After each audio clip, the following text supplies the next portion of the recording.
I bet you think the most irredeemable thing that Rachel has done, from my point of view, was her stabbing our boy Dan to death at the end. And that is definitely irredeemable, but that's not what I'm talking about. The episode literally ends with her unironically breaking down, crying, throwing a hissy fit, and having the audacity to basically say, "What have I ever done wrong?"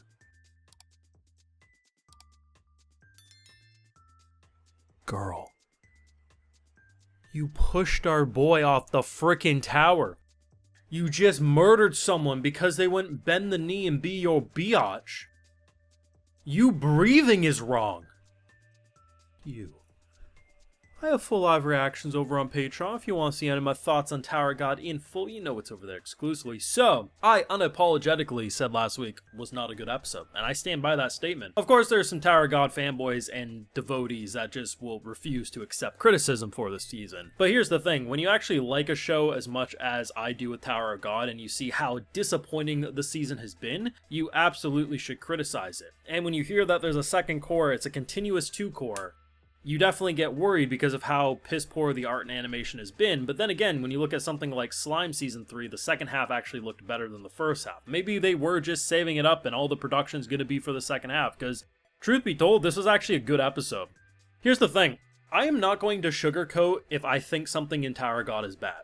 I thought last week was bad. I didn't like it, I thought it was mediocre as hell, and honestly, I just don't think they've done a good job at connecting us to these characters. This was a good episode for a couple of different reasons.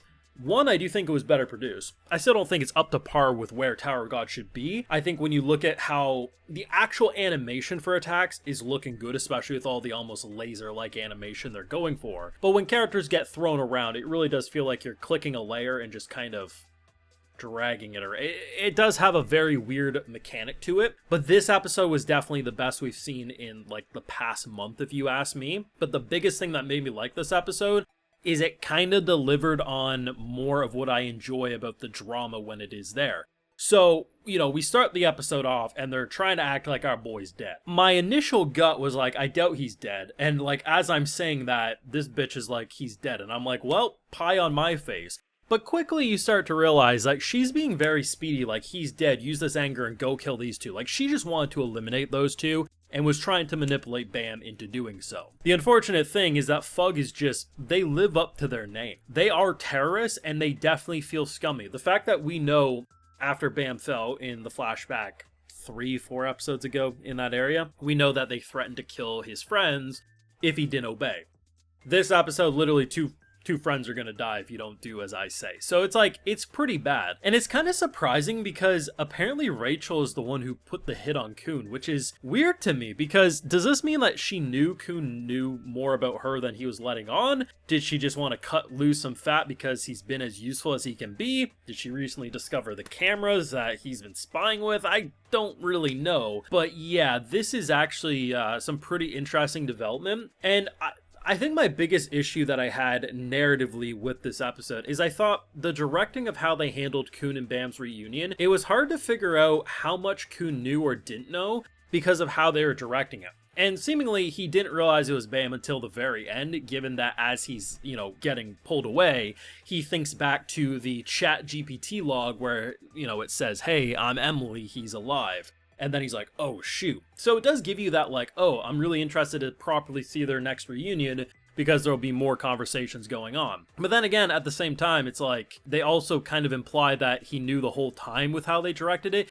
It's kind of weird. Like, I feel like this is a scene where it'd be very explicit and easier to understand. Did Kun know the whole time? Because half the time I'm watching the scene and how he's talking, like how he's talking about how you're playing up the supervillain role, it's like, okay, Kun's talking like he understands that that's Bam and he's playing up a role. But then at other points it feels like he doesn't realize until the very end. And that's a weird thing with how they directed it. But either way, I mean, no matter what happened there, I mean, he knows by the end, which is good. But it's interesting because this was, I don't know if I want to say it was the best episode of the season because I don't think the first couple of episodes were that bad. I thought they were pretty enjoyable. But in a weird way, I kind of do want to say this was the best episode next to the first time we got reintroduced to Rachel this season when Kun was spying. There's something like more polished about it. It felt more thought out. And even the issues I do have with maybe how sometimes the narrative is directing characters and how much they know, or I still think it's a little floaty with some of the animation when characters get swung around. Overall, though, it was a good episode. And I think we shouldn't be afraid to criticize the media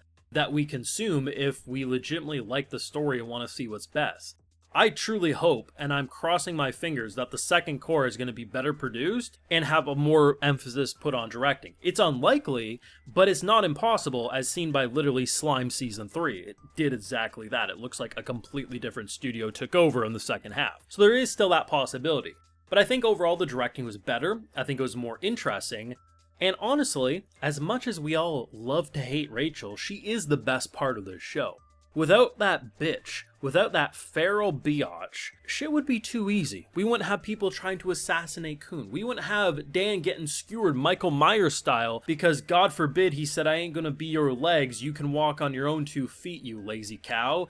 And she freaked out like that. It is hilarious though. She unironically doesn't know what's wrong. Like, why? Like, Rachel gives me the impression she would do what these old women do. I've seen so many stories, even around me, where like some old woman drove through a frickin' store and it's like, "I'm just old, I don't know what's..." She would do this young.